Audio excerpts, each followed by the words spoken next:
ورسوله أما بعد السلام عليكم ورحمة الله وبركاته. Louange à Allah, Seigneur des mondes. La paix et les bénédictions d'Allah soient sur le sceau des prophètes et messagers, sur le meilleur des fils d'Adam alayhi salam, sur la meilleure des créatures d'Allah envoyées à l'humanité tout entière, à savoir notre illustre messager Muhammad sallallahu alayhi wa sallam. Que la paix et bénédiction d'Allah soient sur sa noble famille,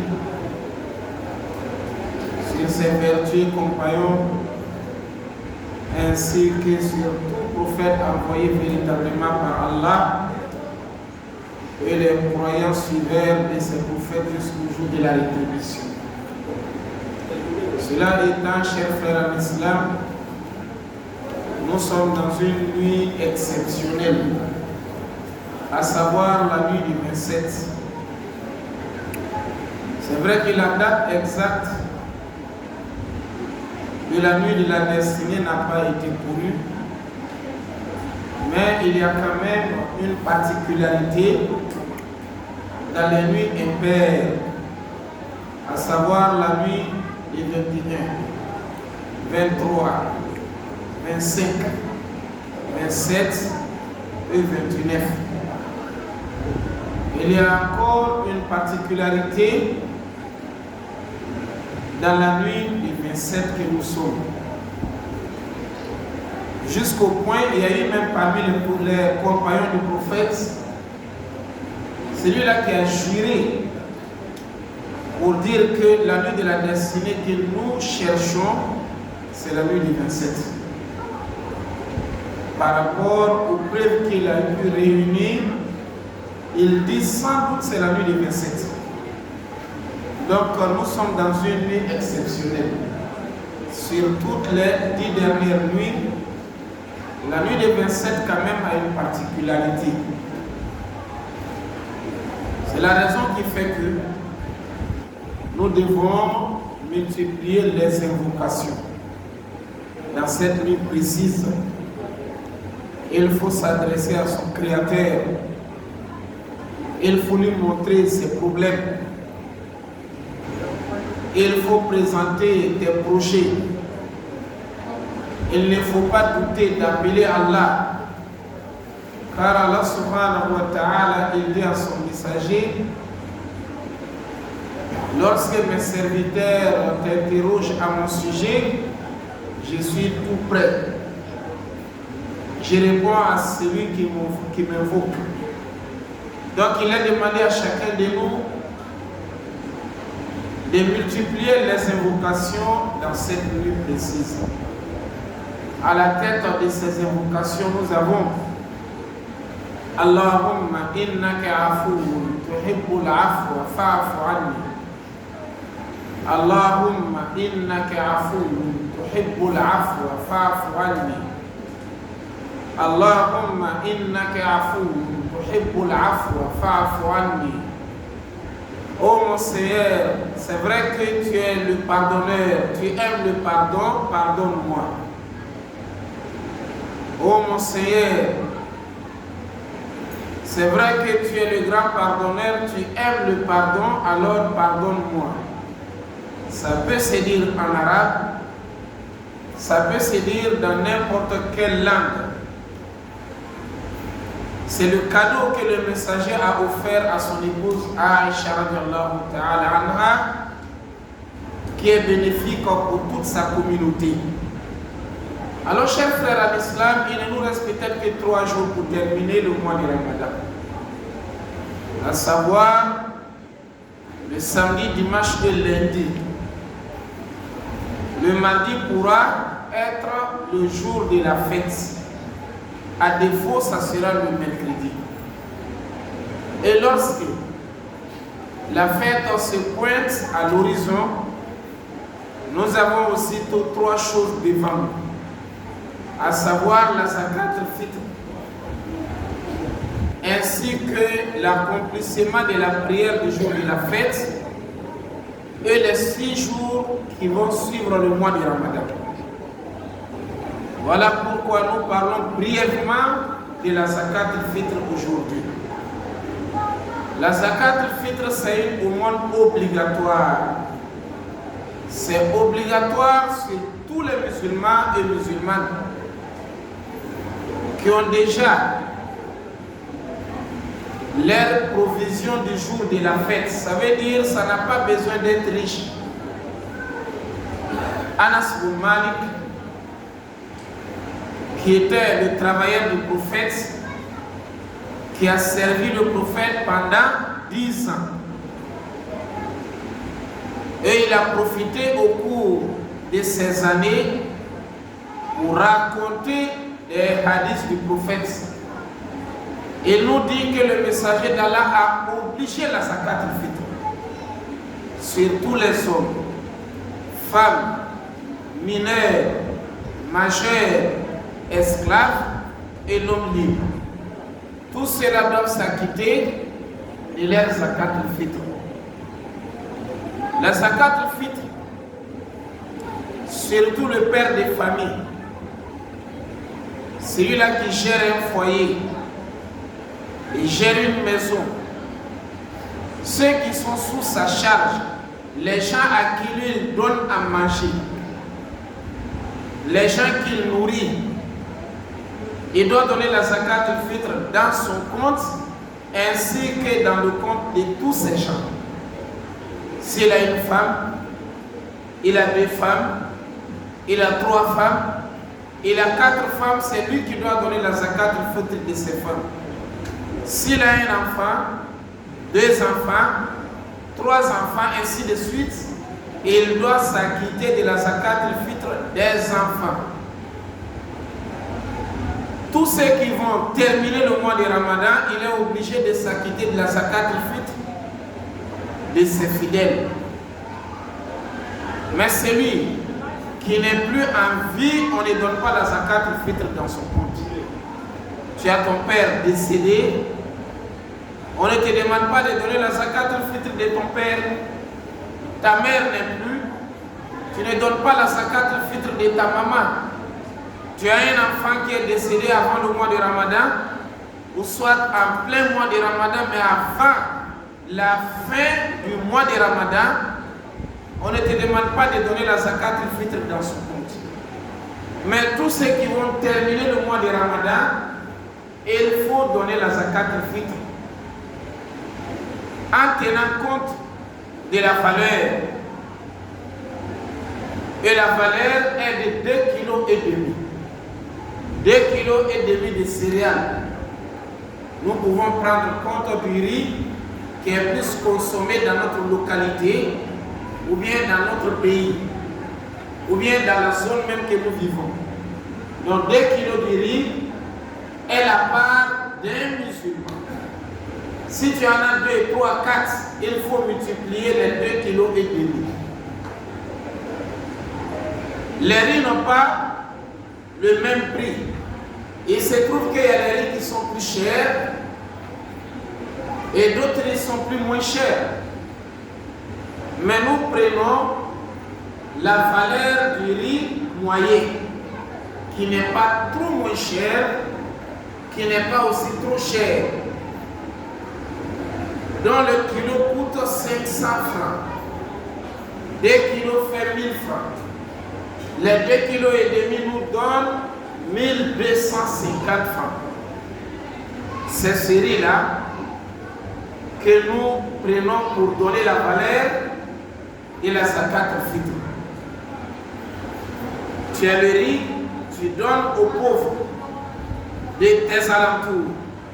Mais que ces pauvres-là soient musulmans, on ne donne pas la zakat al-fitr à un musulman. Tu as du mal aussi à donner la zakat al-fitr. Il faut se rabattre vers les mosquées qui reçoivent la zakat al-fitr et distribuer la zakat al-fitr aux ayants droit. La zakat al-fitr, nous devons la donner à 2 jours du mois, de la fin du mois de Ramadan, c'est-à-dire à partir du dimanche déjà, mais ça devient obligatoire lorsqu'on a annoncé que demain est la fête. Là, ça devient obligatoire. Tu as le choix de donner à 2 jours. Tu as le choix de donner à 1 jour. Mais lorsqu'on dit le croissant lunaire a été aperçu aujourd'hui, demain est la fête, ça devient maintenant une obligation. Et il faut donner la zakat al-fitr la veille.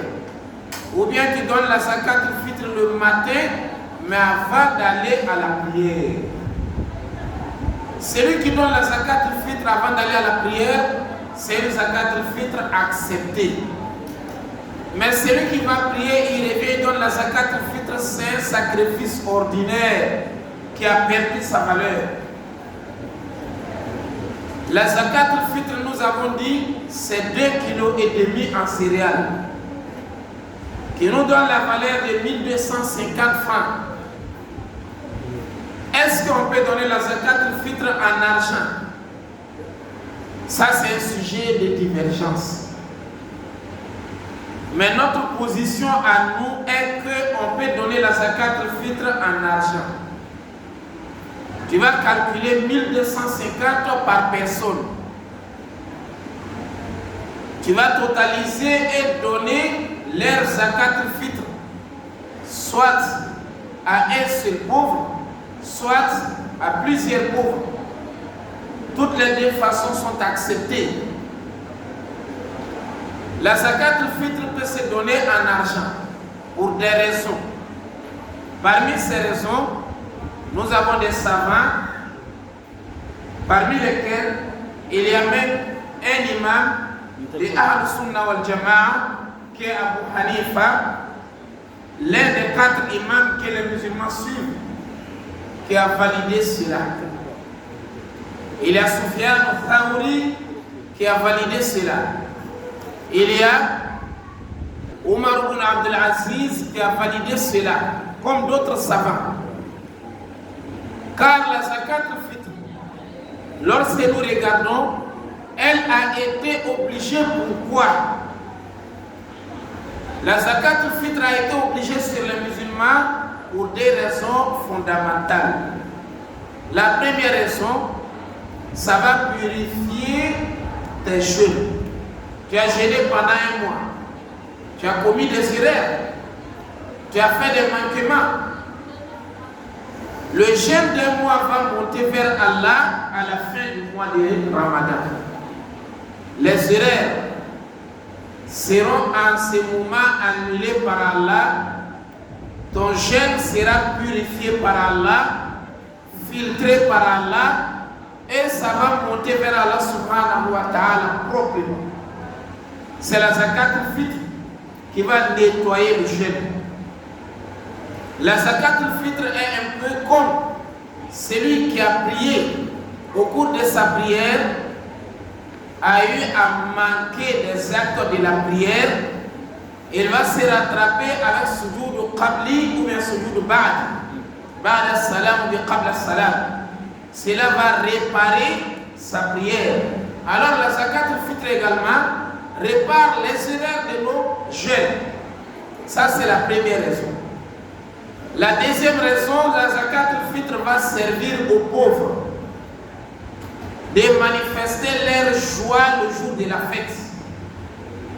Il a de quoi manger, lui aussi il va partager la même joie que les riches ont. Ça aussi, c'est une raison qui a fait que l'islam oblige les musulmans à donner la zakat al-fitr. Et la zakat al-fitr se donne où? Il faut s'acquitter de la zakat al-fitr au lieu même que tu vis. Celui qui vit au Congo, il doit donner la zakat al-fitr ici. Celui qui vit ailleurs doit donner la zakat al-fitr ailleurs. Car la zakat al-fitr est en train de suivre l'être humain. Voilà pourquoi lorsque nous calculons, on ne dit pas tu as combien de millions, ou bien on ne dit pas tu as combien de milliards, afin d'évaluer la zakat al-fitr, mais on dira tu as combien de personnes sous ta charge. On va calculer les personnes. Donc la zakat al-fitr, elle suit l'âme de l'être humain. Tu vas t'acquitter de la zakat al-fitr et la zakat al-fitr de tes enfants. Même la femme qui est enceinte, le bébé qui est dans le ventre, tu n'es pas obligé, mais c'est une bonne chose si tu donnais sa zakat al-fitr. Mais tous les enfants qui sont déjà nés, en ce moment, ça devient obligatoire. Si Allah a fait que tu as un travailleur musulman, le travailleur, c'est toi qui le prends en charge, c'est-à-dire c'est toi qui le nourris. Il n'a pas les moyens. En calculant la zakat al-fitr, il faut donner la zakat al-fitr de ton travailleur également. Et chers frères à l'islam, nous avons dit et nous répétons que ça ne se donne pas aux non-musulmans. C'est les musulmans qui donnent la zakat al-fitr. On ne va pas compter le nombre des membres de la famille qui sont non-musulmans. On ne donne pas dans leur compte. On ne donne pas également aux non-musulmans. On donne pour les musulmans et aux musulmans. On ne donne pas la zakat al-fitr à un non-musulman.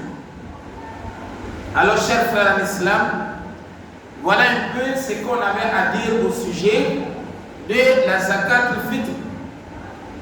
Donc, lorsque nous arrivons à la fin du mois de Ramadan, tout le monde a l'idée de s'acquitter de sa zakat al-fitr. Il ne faut pas la négliger. Nous demandons à Allah subhanahu wa ta'ala d'accepter nos adorations, qu'Allah pardonne nos péchés. Chacun de nous ici a ses problèmes, qu'Allah subhanahu wa ta'ala les résout. Il y a des problèmes que tu arrives à expliquer aux gens qu'Allah résout. Il y a même des problèmes qui sont tellement difficiles à gérer que tu es dans l'incapacité d'expliquer aux gens. On demande à Allah de résoudre. Nous demandons à Allah subhanahu wa ta'ala de nous soulager de tous nos soucis. Nous demandons à Allah subhanahu wa ta'ala de mettre la paix dans nos foyers. Ceux qui ont le besoin du travail, qu'Allah les facilite le travail. Ceux qui ont le besoin d'enfants, qu'Allah les facilite les enfants. Ceux qui ont le besoin d'argent, qu'Allah les facilite l'argent. Le mois de Ramadan qui arrive, ça se trouve qu'il est en train de marcher à 10 000 qui tombent, on l'appelle et dit non, prenez ça.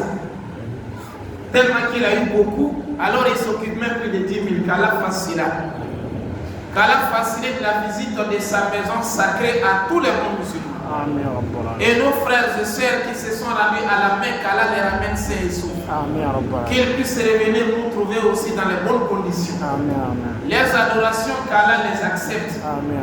Qu'Allah subhanahu wa ta'ala fasse que nous soyons aussi parmi les visiteurs prochainement. Wa sallallahu ala Muhammadin wa ala alihi wa ashabihi wa sallama tasliman kathira. Wassalamu alaikum wa rahmatullahi wa barakatuh. Wa alaikum assalam wa rahmatullahi.